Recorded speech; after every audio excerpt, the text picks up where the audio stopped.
Tecnológico Nacional de México. Excelencia en educación tecnológica.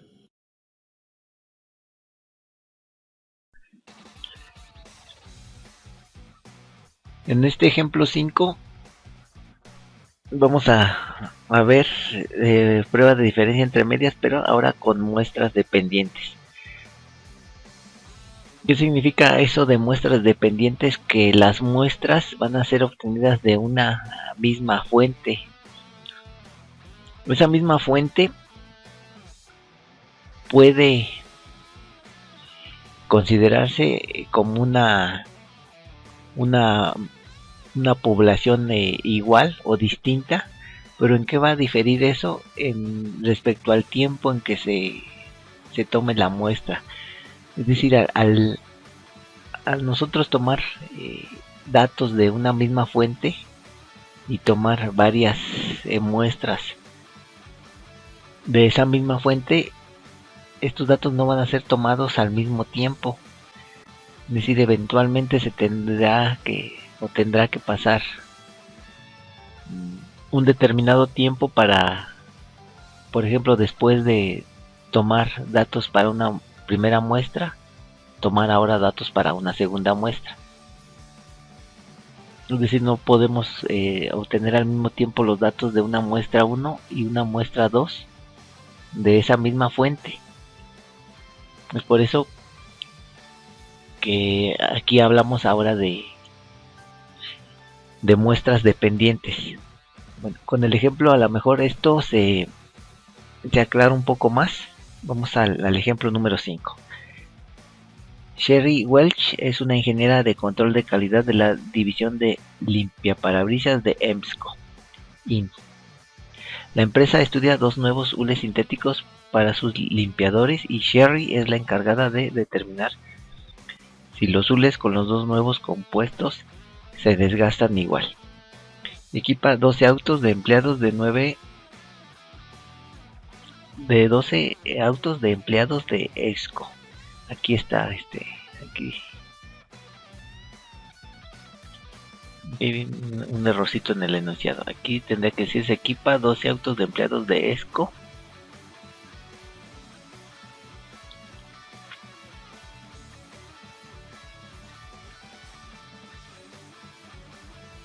de EMSCO.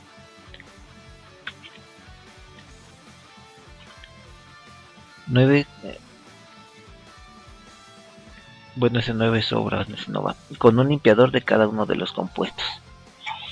En los autos 1 al 6, el limpiador derecho está fabricado con el compuesto A y el izquierdo con el B. Y en los autos del 7 al 12, el compuesto A se colocó en el limpiador izquierdo. Los carros se usaron en condiciones normales de operación hasta que los hules no realizaban un trabajo satisfactorio al limpiar los parabrisas. Los datos presentados en vida útil que están en días se presentan aquí en la tabla que está aquí al ladito. Para un alfa del 5% es igual el desgaste en los 2 compuestos.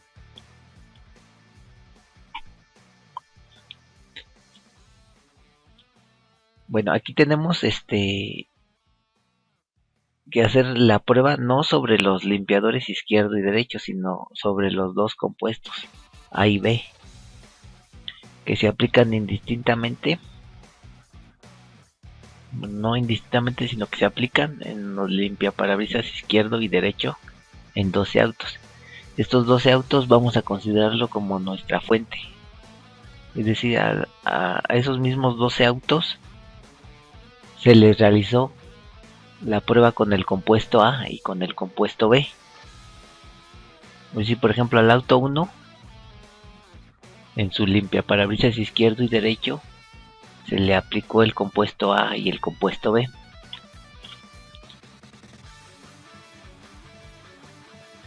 De igual forma para el auto 2 y así para los 12 autos. En los 12 autos se probaron los 2 elementos, los 2 compuestos A y B.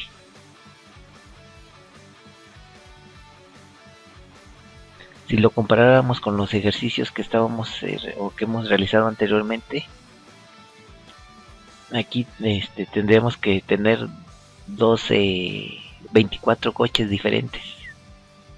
12 exclusivamente serían utilizados para probar el compuesto A y los otros 12 para el compuesto B.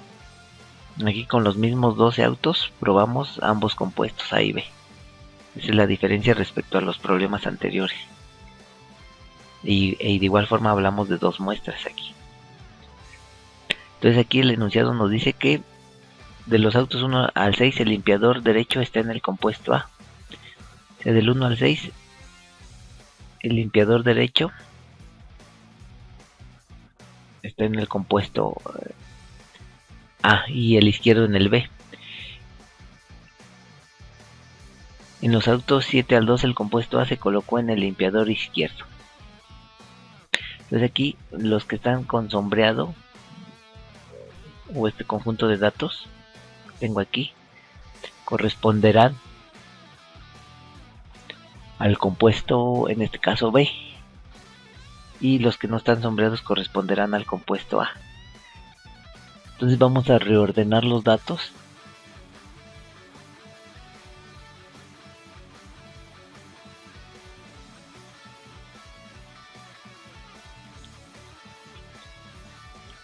Compuesto A, compuesto B.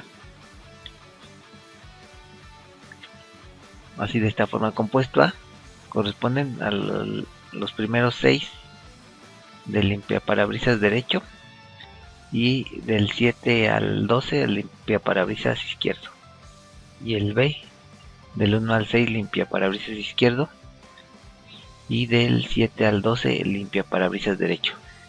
Entonces sobre estos datos son los que vamos a trabajar, no sobre esto, sobre estos. Muestras dependientes implica que tenemos que obtener la diferencia inicial de los datos que nos ofrecen las muestras. Entonces aquí tendremos que realizar la diferencia entre 183 menos 162. Ahí está la diferencia. Así sucesivamente para cada uno de estos datos.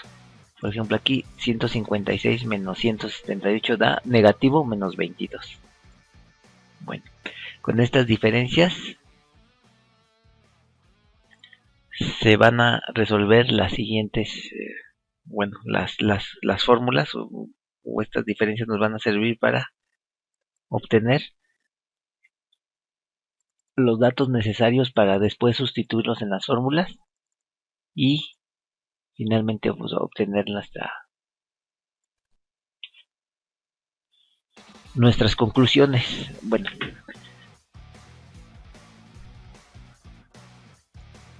debemos de obtener en un principio la media, número de datos y la desviación estándar de esta diferencia de muestras que teníamos acá, de esta. Ya no de por separado de esta y esta, sino solamente de la diferencia, así con los signos que resultaron.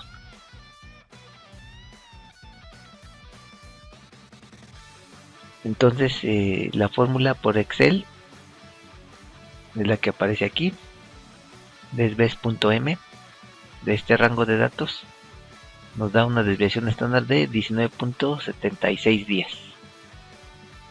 Tamaño de datos son 12 autos, 12 tamaño de muestra de 12 y un promedio con la función promedio de 2.917.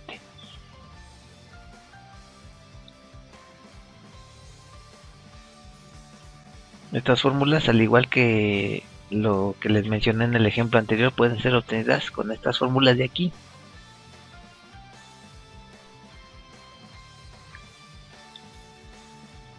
O bien con la calculadora también se pueden obtener de manera automática. Para ello necesitarían revisar el manual de su calculadora o buscar información en internet que les diga cómo calcular de manera rápida la desviación estándar en específico, porque el promedio pues es más fácil obtenerlo. Bueno, y si no, en su defecto pues tendrían que calcularlo totalmente a mano siguiendo esta fórmula. Bueno, ¿cómo quedarían establecidas nuestras hipótesis?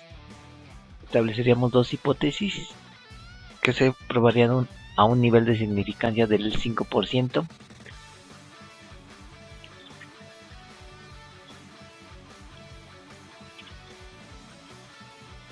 La primera hipótesis nos establecería que la vida promedio de ambos compuestos es igual.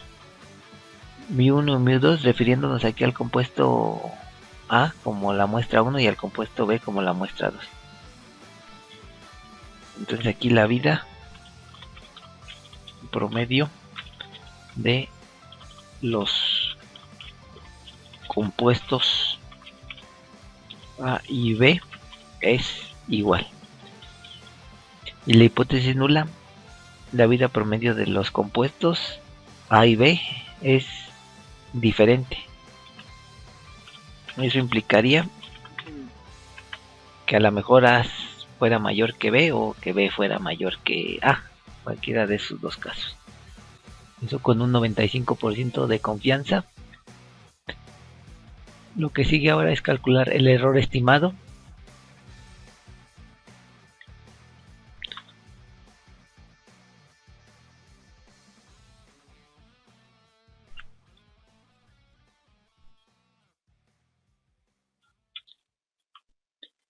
Y ese nos va a resultar con la fórmula que se observa ahí. Aquí esta desviación estándar la podemos referenciar a la desviación estándar de la muestra S. Esta sería la misma que esta de acá. N tamaño de muestra. Sustituyendo vamos a tener este resultado. Ahora para obtener el T de tablas y posteriormente, primero el T calculado y después el T de tablas,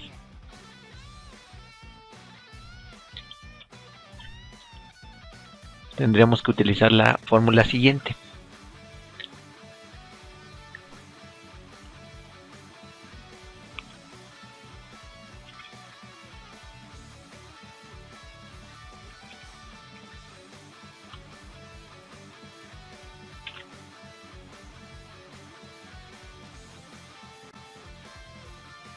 Esta fórmula.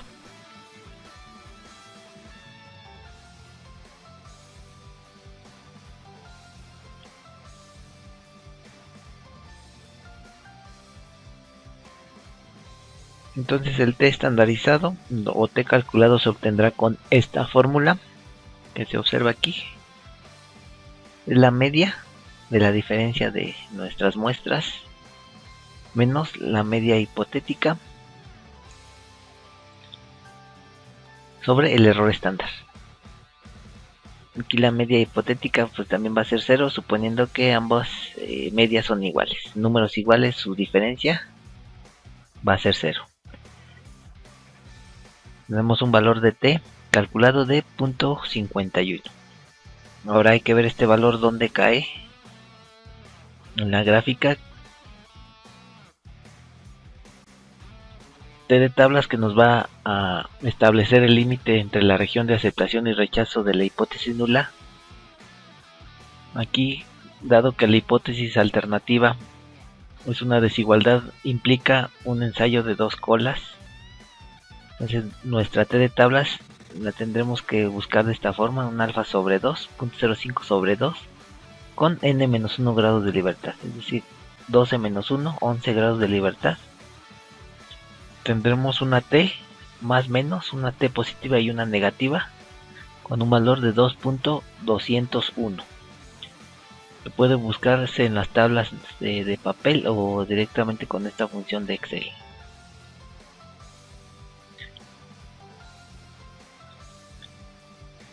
Bueno, buscando en qué lugar de la gráfica cae el valor de T estandarizado, resulta que cae en el área de aceptación de H0. Entonces esta hipótesis será verdadera. Nuestra conclusión quedará al 95% de confianza que la vida promedia de los compuestos A y B es igual.